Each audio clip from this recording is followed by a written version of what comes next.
who's a lucky boy, then? Someone looks pleased with himself. Yes, we've just won this, haven't we? You went to see Father Christmas? Unfortunately, that appears to be next on the agenda. Unfortunately. Dear, I see what you mean. It's up for auction next week. Just thought you'd like to know. Well, thanks, but I do have other things on my mind at the moment. Like the trial. It's only a month away now. Of course. So, if you'll excuse me, I think it's time for a mince pie and Father Christmas. Isn't it, James? Well, I'm afraid that apart from this train, which... Oh, Ashley, could I have a word? I'm very sorry, Kim, but I really don't think it's ethical for a witness to be speaking to a defendant. Really? Well, you certainly get to know who your friends are at a time like this. Sorry. There you are. There's a good little girl. And where do you think you're going? I've just got a message from Mrs. Santa. Tea's up, so I'm getting the next sleigh back to Lapland. You can't do that. I have been queuing for ages. Sorry, I've got to sort out the donated toys. It's all for a good cause. Let one of Santa's little helpers do that. Here, put this in that pile of toys. Oh, and I forgot to say, Mrs. Santa phoned through earlier. She'll keep the tea warm. So shall we get on with it, Santa? Oh, Let's just say I keep my options open. what's this, Chris? House hunting? Chris doesn't approve of Home Farm's new owner. Oh, dear. And is this disappointment going to rankle and fester for years to come? I do hope so. Actually, I'm coping remarkably well. I was just saying this morning how losing Home Farms helped me look to the future. Oh, yes. And what do you see in your crystal ball? I see things looking rosy for me. As for you, I see you sitting in a cell with just a junkie and a shoplifter for company. No friends, no James. I wonder how you'll manage. And what's the final price for the job? Oh. Look, I really have to go. I'll call you soon about the final arrangements. Okay, bye. Sorry about that. Well, here we are, New Year's Eve. Let's hope that next year's a better one for all of us. I'm sure it will be. It's just been one thing after another. Now this dreadful business with Vic. I can't imagine how poor Kelly's coping. She's not going to get the support she needs from Viv. There's always been a lot of tension between them. Yeah, well, Kelly will have to do what we all do, muddle through as best she can. She might come across as a tough little madam, but she's just a kid. Kelly will get through it. That girl's a survivor. Oh, I'm really not looking forward to this. It's the first time I faced the whole village since, you know. Oh, don't worry. People's minds will be on other things today. I hope so. Andy's a good kid. Billy Hotwood must have forced him. Yeah. I'm blaming on those Sugdens. Let those boys run riot. If I hear any more of this poisonous drivel, we'll be going to your funeral. All right? Somehow I don't think you'd get such a big turnout, do you? Into your hands, O merciful Saviour, commend your servant's faith. Man born of What do you want? has but a short time. You, behind bars? Like a flower Don't start, will Chris. blossom, Not today. then wither. Another faultless performance. The tragic remarried widow reflecting on what might have been by the grave of her dead husband. So touching. What's the matter? Chris was accusing me of being a hypocrite for spending a few moments at Frank's grave. I'm off. Had as much grief as I can stand for one day. Oh, there's plenty more grief coming your way, Kim. Don't you worry about that. I'm not worried about anything, Chris. Not with star witnesses like you and Zoe testifying to my innocence. Well, I'm glad you're feeling so confident. It makes seeing you sent down all the more pleasurable.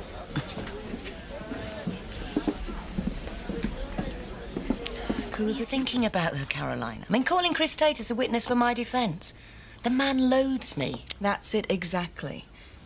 I'm going to prove that Steve used Chris's obsessive hatred of you to manufacture this whole thing. I mean, let's face it. The only crime Chris doesn't have you down for is the assassination of JFK. You better be right. Chris is no pushover. He could put up a pretty good show in court, and that wheelchair could get him a lot of sympathy. Not when our barrister's finished with him. He's going to draw out every ounce of venom Chris has for you. And Chris would look like the obsessed madman he is. Exactly. Then we'll call his sister Zoe, who will prove you're innocent. Paddy, on for Kim. G&T for Kim. Can I join you? You'd be the only one round here who wants to. Paddy's getting the drinks in. Thanks. So, how are things? I could lie and say fine, or I could tell the truth and risk you sitting somewhere else. Try me. Oh, it's nothing really. I just want to get this court case over with.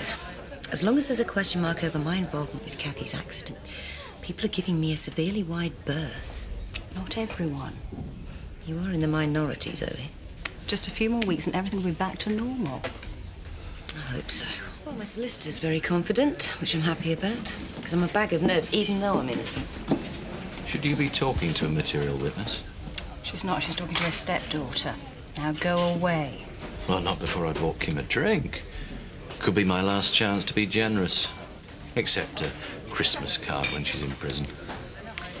I don't need your generosity or your snide comments. Thanks for the chat, Zoe. Maybe I'll see you later.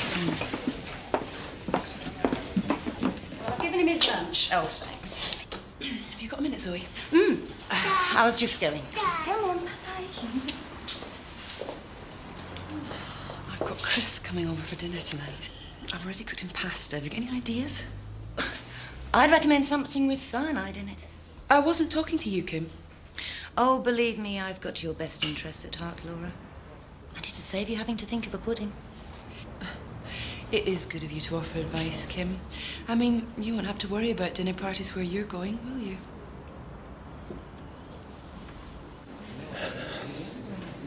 I got your letter. Thanks for coming. I didn't know if you would. I don't know what you want to say, but it better be good. You said in your letter that it had to be me. That I was the only one that you could turn to. It's true. We've known each other a long time, Rachel. You know me better than anyone. You understand me. I might have done once. You said you needed me. I mean, why? I want to put my side of the story. I thought that was what the trial was all about. I don't stand a chance, Rachel. You're guilty, aren't you? I admit I've done some terrible things.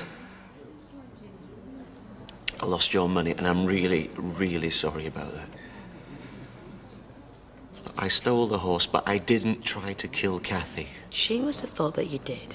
How can she possibly know whether I intended to kill her? I was driving the car, but I didn't see her till it was too late. I couldn't avoid her. But you know me, Rachel. You know I couldn't do a thing like that. I need you to believe me, Rachel. Please. Let's say I believe you. I'm not saying that I do. But what exactly do you want from me? I just need to know there's somebody out there who believes in me. It makes such a difference. I feel so alone in here. I can imagine. If I knew you were out there on my side, you could start to set the record straight. But how? You know who's really to blame for what happened to Kathy? It's Kim. I came to talk about you, Steve, not her. But it makes me sick to think of her out there free while I'm rotting away in here. Now, wait a minute. I mean, what's she doing anyway? Swanning around the village playing the wrong woman? Tell me. That's why you got me here, isn't it? You don't need my help at all. She'll get what's coming to her at the trial, you'll see. If I'm going down, I'm going to take her with me. I'm sorry, but I'm not prepared to listen to this. If you're not prepared to listen to this, why did you bother coming? Because I was curious, I suppose. I thought you really needed my help. But you just wanted to use me to find out about Kim.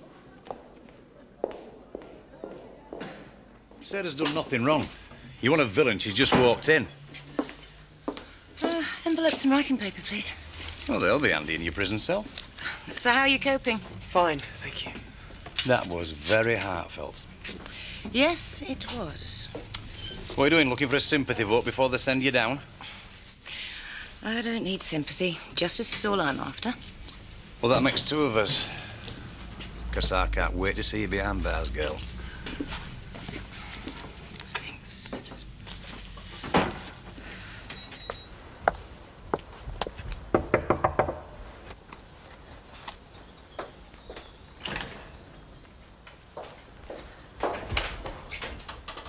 Kathy.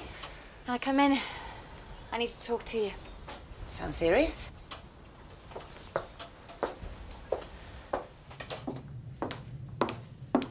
Here you go. Thanks. I've been thinking about the trial. Yeah, so have I. I expect you'd be glad when it's over. Kim, it's not just that. Oh? I couldn't sleep last night, worrying. Kathy, there's nothing to worry about. Steve's going to be sent down. He won't get off. As long as I say he deliberately ran me over, right? Exactly. But that's what's worrying me. I don't want my evidence to send Steve to prison for a crime he didn't commit. What do you mean? I can't believe what I'm hearing. I'm just saying I'm no longer sure. Can't you see how dangerous he is? He can't be allowed to get away with it. Before I stand up in that witness box, I've got to be clear in my own mind that he ran me down on purpose. Kathy, look, I can understand how you feel. You're under an awful lot of pressure, but... I won't be responsible for sending Steve to prison for attempted murder unless I'm absolutely sure. Kathy, believe me, he tried to kill you. How do you know? How can you really know? You weren't there. It might have been an accident. I know Steve. I know him like no one else does. And believe me, he is dangerous. If he gets away with this, I'm frightened what he might do to me. I am.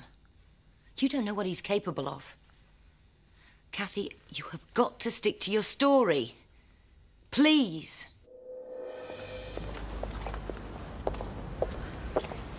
You got a minute, Kathy? Sorry, Kim, I don't have time to talk. I've got to get to court. It won't take long. But I couldn't sleep last night after what you said. I'll be under oath. I have to tell the truth. Yeah, and you know what the truth is. Steve drove at you deliberately. I don't understand why you suddenly seem to have doubts about that. I meant what I said about being afraid of Steve. That man is dangerous. I'm sorry, Kim. I don't think we should be having this conversation, not with the trial about to start. If you don't mind.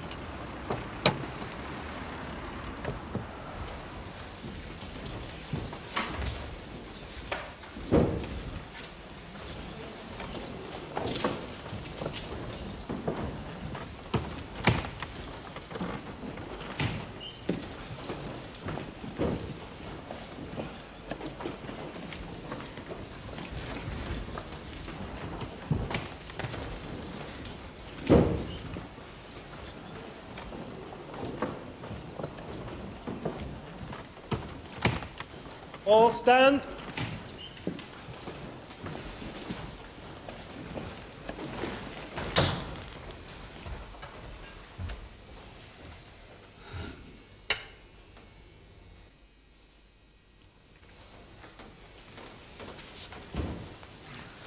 Are you Kim Jane Marchant?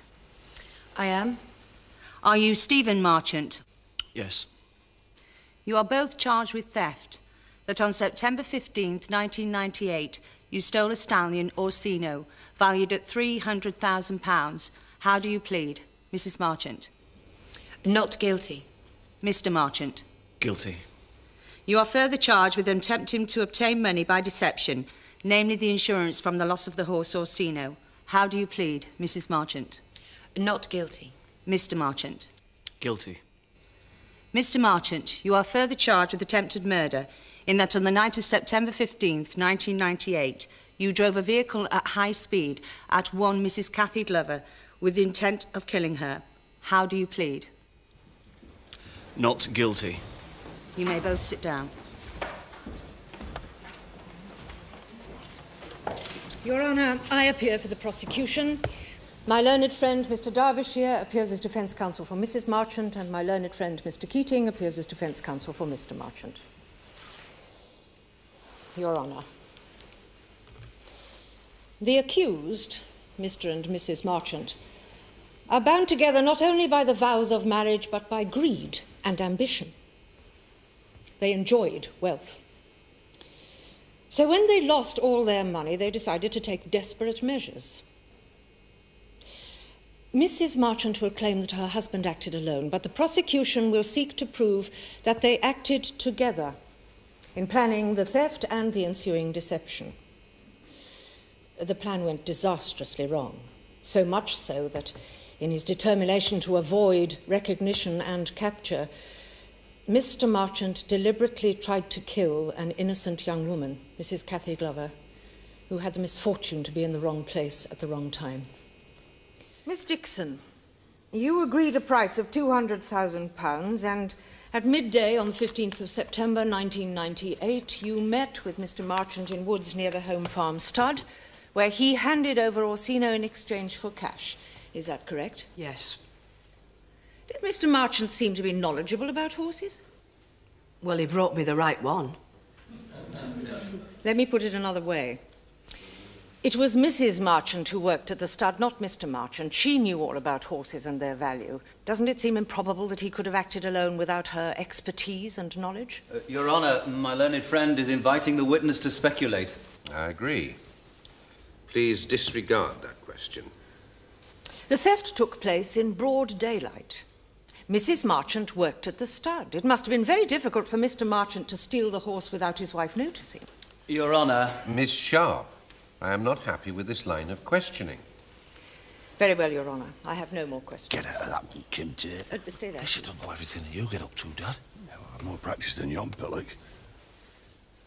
Miss Dixon, did you at any time during the planning and execution of the theft have any dealings with my client, Mrs. Marchant? No.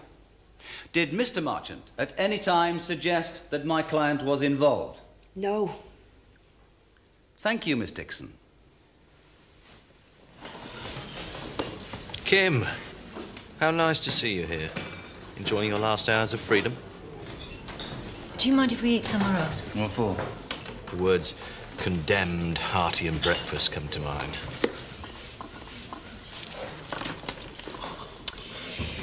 There's a slug in my salad. You should eat it. It's better than the stuff you'll get in prison. Mr. Shepherd, on the evening of September the 15th, 1998, you were working as a security guard on the home farm stud. That's right, yes.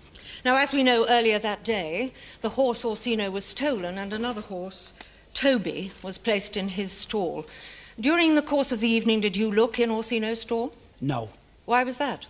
Mrs. Marchant said she checked the stalls. Is that usual? No. If you had checked, would you have noticed that the horse in the stall was not, in fact, Orsino? I think so. I'd have certainly noticed that one of the stalls was empty. Is it fair to assume that Mrs. Marchant would have noticed that Orsino was missing?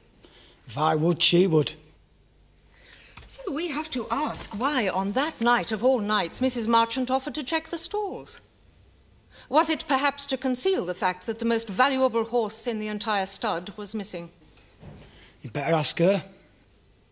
Don't worry, Mr. Shepherd, I intend to. Mr. Shepherd, was this the first time that my client, Mrs. Marchant, had checked the stalls? No, she did it from time to time.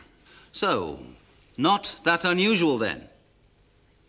You didn't walk around with Mrs. Marchant while she made her check? No, of course I didn't. So, you don't know how thorough she was? No. You don't know whether she looked into every stall or whether she had a casual glance as she walked by? Mr. Shepherd? No, I don't know. Exactly. You don't know. In fact, I think it would be fair to say that your so-called evidence amounts to little more than guesswork. Don't you agree? Called round at the Marchants to see if I could get Steve, Mr. Marchant, to sign up for the fun run. And who was there when you arrived? Mrs. Marchant and Zoe Tate, her stepdaughter. They'd been having dinner. Mr. Marchant? He was upstairs making some phone calls. Did you see him up there? No, I didn't want to disturb him. Well, how can you be certain he was there? Because Kim, Mrs. Marchant, went upstairs to ask him about the fun run, and she shouted to him through the door. Did he reply? I didn't hear him. You wouldn't. By his own admission, we know that he wasn't there. The question is whether Mrs. Marchant knew that. What did she do when she came downstairs? She said he'd be down soon, and then she took some rubbish outside. Can you say what time that was? As a matter of fact, I can. It must have been just before 10. How can you be so sure of that? Because I went home soon afterwards. I switched the television on. I missed the first part of the 10 o'clock news. So, Mrs. Marchant was outside the cottage, on her own, just before 10 o'clock. Long enough to make a phone call? Yes, as I told the police. Mrs. Marchant came back in, having dealt with the rubbish. What happened then? We chatted for a few more minutes. Then Mr. Marchant came downstairs. What did he say? He said he'd be delighted to do the fun run. So he got the message, one way or another. Mrs. Marchant asked him. Indeed she did. And if Mr. Marchant wasn't in the house when Mrs. Marchant went upstairs, how can she have communicated with him except by phone? She'll be hungry, Your Honour. She's got all her legs, hasn't she, Dad? I were the same. It's not that, Your Honour. She's wet. It must be the excitement. I'll go and change her. Remove that child at once, or you'll be held in contempt of court. Well, keep your wig on. We don't want to get in the wrong impression of British justice, do we? Leave this court.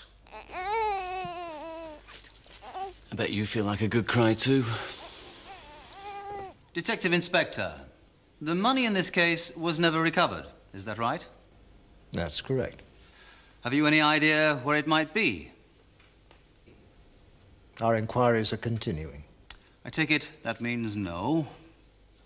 Is it true that in the early days of your investigation, Mr. Marchant made a full confession and accepted full responsibility for the theft? Yes, he did. He in no way implicated my client, Mrs. Marchant? Not at the time, no. However, he later changed his statement. Yes, he did, didn't he? He came to you and told you that his wife was involved. But you didn't believe a word of it, did you? Not at the time, no. Well, what made you change your mind and decide that Mrs. Marchant had a case to answer? We received some new evidence. Ah, yes. The itemized phone bill brought to your notice by Mr. Christopher Tate. Yes? Mr. Tate visited you a number of times during your inquiry, did he not? Yes. Why? He thought he might have information that could be useful to us. And was it? Not initially, no. You questioned Mrs. Marchant on 2 occasions, following information received from Mr. Tate. That wasn't the only reason we brought her in. You questioned her twice and released her on both occasions without charge. Yes. Nonetheless, you seem to have a very high regard for Mr. Tate's ability as an amateur sleuth. Perhaps you should enlist his aid to find the missing money. Mr. Derbyshire, your levity is inappropriate. Detective Inspector, would you say that in his efforts to assist you in your inquiries, Mr. Tate was being entirely impartial? Your Honour, the Detective Inspector's opinions of Mr. Tate are of no relevance. I agree.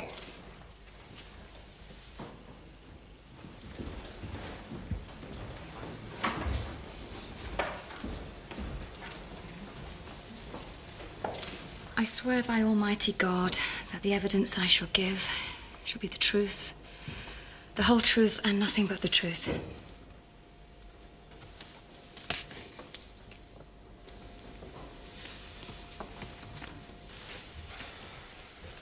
Mrs. Glover, I realise that this is not going to be very easy for you, but I would like you to tell the court what happened to you on the night of September the 15th last year. Yes. I'd been out for a meal with a friend, but he had to leave early, so I had to go home alone. On the way back, the taxi driver became very unpleasant, so I asked him to stop the car. The taxi dropped you on the road not far from the home farm stud? Yes. Mrs. Glover, take all the time you need. Thank you. I set off to walk back home. It was quiet. I'd walked that way 1,000 times before, and I didn't expect.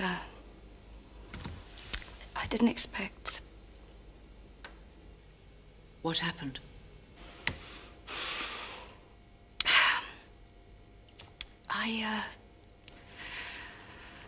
I heard a car engine. I saw headlights coming towards me. I thought it would stop and try and avoid me, but it didn't. It drove straight at me. Did you see the driver? Mrs. Glover, this is very important. Were you able to recognize the driver?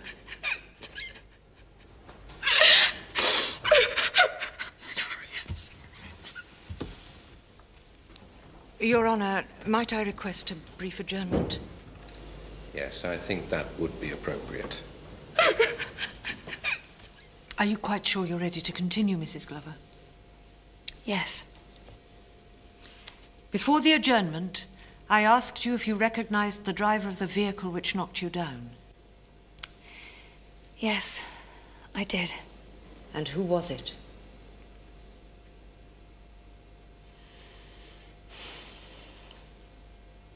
It was Steve Marchant. Are you certain of that? Yes, it was him. He saw me, he could have avoided me, but he deliberately drove straight at me. He tried to kill me.